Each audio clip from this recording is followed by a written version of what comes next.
ರಾತ್ರಿ ಕಂಪ್ಲೇಂಟ್ ಆಗುತ್ತೆ. ವಿವೇಕ್ ಸುಬ್ಬಾರೆಡ್ಡಿ, HMT ಹರೀಶ, ರವಿ ಏನಷ್ಟು ಜನ ಇರ್ತಾರೆ. It was a fake complaint, ಎಲ್ಲರಿಗೂ ಗೊತ್ತಿದೆ. ಸೊ ಬೆಳಗ್ಗೆ 5 ಗಂಟೆಗೆ ಈ ಬಸವರಾಜ ಬೊಮ್ಮಾಯಿ ಮತ್ತೆ ಇವನು ಕಮಲ ಪಂತ ನೀನು ಯಾಕೆ ಇಂತ, ಕಮಲ್ ಪಂತ ನೀನು ಯಾಕೆ ಕುಂತ.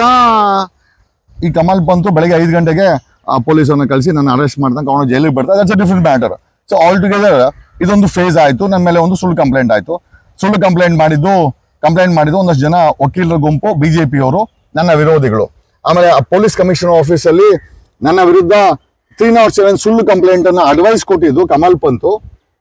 ಅದರ video, can you just believe, Kamal Pant ಸುಳ್ಳು ಹೇಳ್ತಾ ಇರುವಂತ ವಿಡಿಯೋ, ಅಂದ್ರೆ ನನ್ನ ಮೇಲೆ ಫೇಕ್ ಕೇಸ್ ಮಾಡುವಂತ ಹೇಳ್ತಾ ಇರುವಂತ ಅಡ್ವೈಸ್ ಮಾಡ್ತಂತ ವಿಡಿಯೋ ಸಹ ಇದೆ.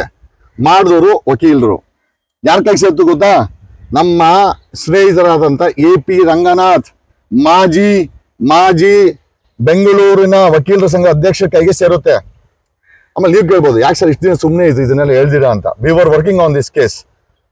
ಕಮಲ್ ಪಂತು ಜಗದೀಶನ ಸುಳ್ಳು ಕೇಸಲ್ಲಿ ಫಿಕ್ಸ್ ಮಾಡಬೇಕು ಅಂದ್ರೆ ಸುಳ್ಳು 307 ಕೇಸ್ ಕಂಪ್ಲೇಂಟ್ ಕೊಡ್ಬೇಕಾಗುತ್ತೆ. ಆಗ ಒಬ್ಬ ವ್ಯಕ್ತಿ ಮುಂದೆ ಬರ್ತಾನೆ, ವಕೀಲ ಕೊಡ್ತಾನೆ. ಆಮೇಲೆ ಆ ಸುಳ್ಳು ಕಂಪ್ಲೇಂಟ್ 307 ರಿಜಿಸ್ಟರ್ ಮಾಡ್ತಾರೆ. ಬಟ್ ಕಮಲ್ ಪಂತ್ಗೆ ಗೊತ್ತಿಲ್ಲ ಆತ ಕೊಟ್ಟಂತ ಸುಳ್ಳು ಅಡ್ವೈಸ್ ವಿಡಿಯೋ ನಮ್ಮ ಹತ್ರ ಇದೆ ಅಂತ.